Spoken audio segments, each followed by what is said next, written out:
Hey there, sports history fan. This is Arnie Chapman, aka the Football History Dude, and before we get into this episode brought to you by the Sports History Network, I wanted to tell you about another book giveaway that we have on the website. Our friend of the network, Timothy J. Brown, is giving away 5 copies of his latest book. This book is titled Hut Hut Hike, A History of Football Terminology. This book explores the history of football terminology by examining when and why more than 400 familiar words and expressions entered the game. By linking the game's evolution to changes in its language, readers learn the origins of first string, basic fundamentals, X's and O's, long snapper, and hundreds more of terms used in every football conversation or broadcast. Organized in easy-to-read, bite-sized chunks and filled with period images and illustrations, Hut Hut Hike tells football's history one word at a time. Now, to sign up for a chance to win your copy of the book, head to sportshistorynetwork.com/giveaways. Again, that's sportshistorynetwork.com/giveaways. Here we go again. We're going football year by year, and we are in the year of 1927. We're going to cover the professional leagues of football. You know, the players that get paid, what happened in the NFL and the AFL as they had vied to go head-to-head. We'll have this, stories, and more coming up in just a moment. This is the Pigskin Daily History Dispatch, a podcast that covers the anniversaries of American football events throughout history on a day-to-day basis. Your host, Darren Hayes, is podcasting from America's North Shore to bring you the memories of the gridiron, one day at a time. So as we come out of the tunnel of the Sports History Network, let's take the field and go no huddle through the portal of positive gridiron history with pigskindispatch.com. This podcast is part of the Sports History Network, your headquarters for the yesteryear of your favorite sport. You can learn more at sportshistorynetwork.com.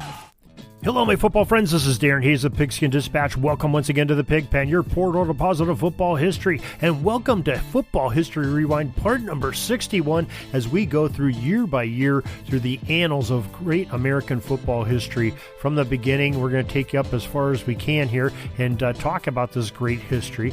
In today's edition, we're covering some professional game. We're in the year 1927. Part number 60, we talked about the college game and some of the rule changes. The NFL and the college game were using the same rules at this point in 1927. It was the 8th season of the NFL. But before we get into talking about this pro season of the NFL in 1927, let's make sure that you know how to get a hold of us. Love to have your feedback. It's pigskindispatch@gmail.com. Love to hear from you. And also you can do some DMing with us. We are on Twitter at Pigskin Dispatch, and on Facebook, Pigskin Dispatch is the name of our station there that you can go and check us out and see all our posts. So, the 1926 professional football season, as we read a couple of episodes ago, was a wild ride. We learned from a couple of episodes ago in part 59 of this series that Red Grange and C.C. Pyle's original American Football League had gone by the previous year's end. It was just that 1 year and done. Great idea, but just couldn't keep the finances going under. And the death knell of the AFL was that group's champion, the Philadelphia Quakers, who were in financial trouble themselves, getting an exhibition game against sort of a mediocre team from 1926, the New York Giants, and the Quakers got beaten pretty badly, and just showed how inferior the AFL was to the NFL at that time. The New York Giants, mediocre in 1926. Remember that. Because right before the 1927 season, the league eliminated the financially weaker teams that they had. They had no competition from the AFL anymore. So they said, hey, let's cut bait a little bit with some of these smaller market teams that aren't making money and go to some more bigger, vibrant, more populated areas. The results were quite evident when you look at the NFL standings from 1926 to those of 1927. The NFL reduced the number of teams from 22 to 12 teams, so basically 10 cuts, really 11. And the National Football League absorbed many players in a defunct American Football League franchise as well, and that team was Red Grange's New York Yankees. So the teams that were eliminated from 1926 into the 1927 season were the Kansas City Cowboys, Los Angeles Buccaneers, who, we've talked about them. They were sort of a traveling team just to have a West Coast presence. The Detroit Panthers, Louisville Cardinals, Racine Tornadoes, Hartford Blues, Brooklyn Lions, Canton Bulldogs, Milwaukee Badgers, Akron Indians, Columbus Tigers, and the Hammond Pros. Most of those teams, we have episodes so you can learn about their history here on Pigskin Dispatch. Go up in the search box up in the upper right-hand corner, type in one of those names, or we have links to most of these in this episode for Football History Rewind part number 61. You can click on those links as you're going through the articles, take you some great information there. Well, the franchises from Canton, Columbus, and Hammond that were cut were original team names that helped organize the league in 1920. Okay, Canton Bulldogs was not the same Canton Bulldogs of Ralph Hay. That ended up going to Cleveland and getting split around and moved around, but still they were in the city of Canton. They were called the Bulldogs, and there definitely affiliations there, name-wise anyway. And another team, the Rochester Jeffersons, were not one of the official cuts, but they had a second consecutive season with their position listed as inactive franchise in NFL.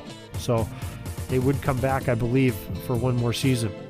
Besides the Yankees, the NFL in 1927 consisted of the following 12 teams: the Pottsville Maroons, Chicago Cardinals, Dayton Triangles, New York Giants, Green Bay Packers, Chicago Bears, Cleveland Bulldogs, Duluth Eskimos, Buffalo Bisons, Providence Steamroller, and Frankfurt Yellow Jackets, plus those New York Yankees we talked about earlier. That makes your 12 teams.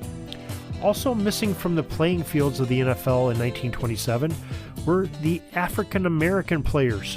They were no longer on the rosters. In 1926, there were still a few black men playing at football's highest level, such as Fritz Pollard and some other brave souls donning the pads. But in 1927, the awful decision to have a backroom agreement of owners not to allow non-whites on rosters was really quite evident. It was a very ugly era in American football that lasted till well into the 1940s, when you had people like Kenny Washington and others that were breaking that barrier so that African American players could be back into the football fold in the NFL where they belong. Now, some teams, like the Buffalo Bisons, only made it through 5 games in 1927 before suspending operations through the remainder of the year. I believe Buffalo came back as the Bisons the following year and played some games, but 1927, after 5, they were done. The NFL championship title was claimed by one of the big market teams that the NFL coveted, the New York Giants. Remember, they were mediocre in 1926, knocked around the Philadelphia Quakers, the champs of the AFL. Well, they had a tremendous season, and New York took the title based on having the best league record, which was 11-1-1. Tremendous there. They had no championships or playoffs back then. It was strictly by record. Whoever had the best winnings percentage, they were the champs. And the story of the Giants team is really quite remarkable. The Giants registered 10 shutouts in the 13 games that they played, and outscored the opposition by a margin of, get this, 197-20. Pretty stout defense there. That means that they only allowed 3 touchdowns the entire season, and one of those extra points was no good. The only setbacks they suffered were against the 8-4-2 Cleveland Bulldogs 11, and Cleveland won in a close one. You can imagine, because only 20 points were scored against them all season. To have success on the field, you have to have some good players too, and the Giants had a handful of them, including guard Steve Owens, who would later go on to become the Giants' Hall of Fame coach, and Cal Hubbard. Cal was a great football player, but he is also the only person to be in both the Pro Football Hall of Fame and the Baseball Hall of Fame. He made it in baseball as an umpire. These men played on both sides of the ball and seldom left the field. But the offensive production was mainly due to the skills of tailback Hinkie Haynes and wingback Mule Wilson. Each of those men scored 6 rushing touchdowns during the 1927 campaign for the Giants. Now, they weren't even the leading scorers. Fullback Jack McBride was the leading scorer on that Giants team, and he had 6 touchdowns just like Haynes and Wilson, but he also added a couple of field goals and 15 kicks after touchdowns, the PATs, to score a total of 57 points on the season. And you also need some good coaching to be a championship team, and they had a good one there, and headman Earl Podinger to provide that great leadership.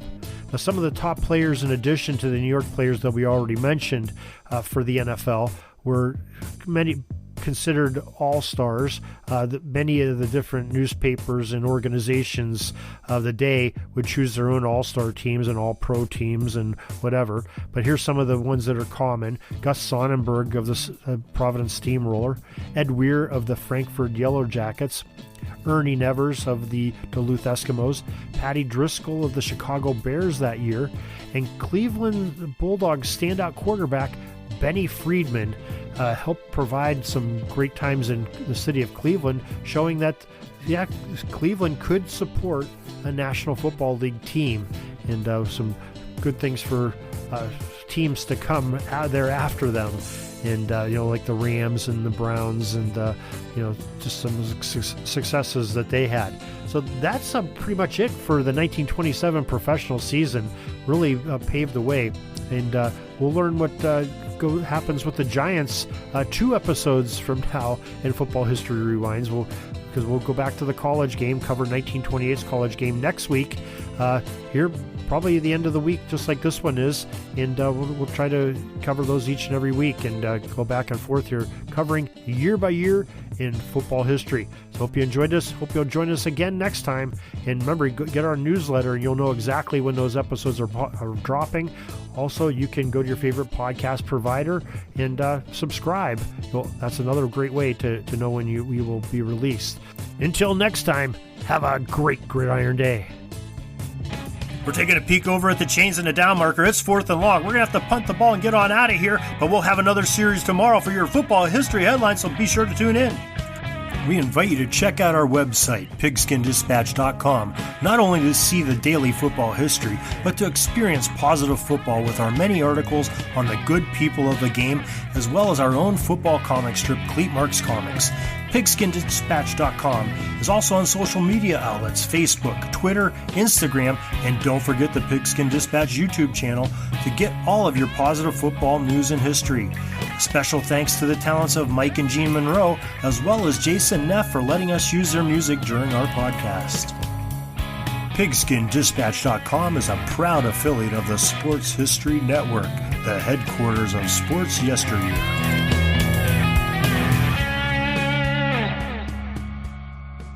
Hey there, sports history fan.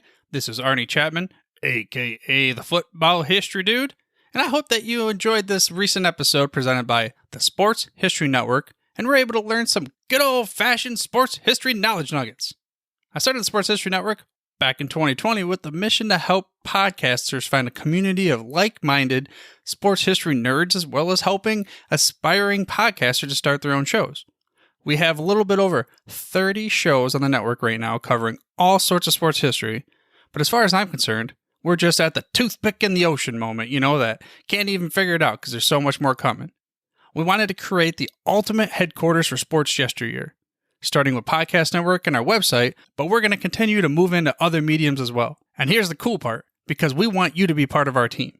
So if you're interested in starting your own podcast, or maybe being a guest on one of our shows, or who knows, maybe even writing an article for us over on the website.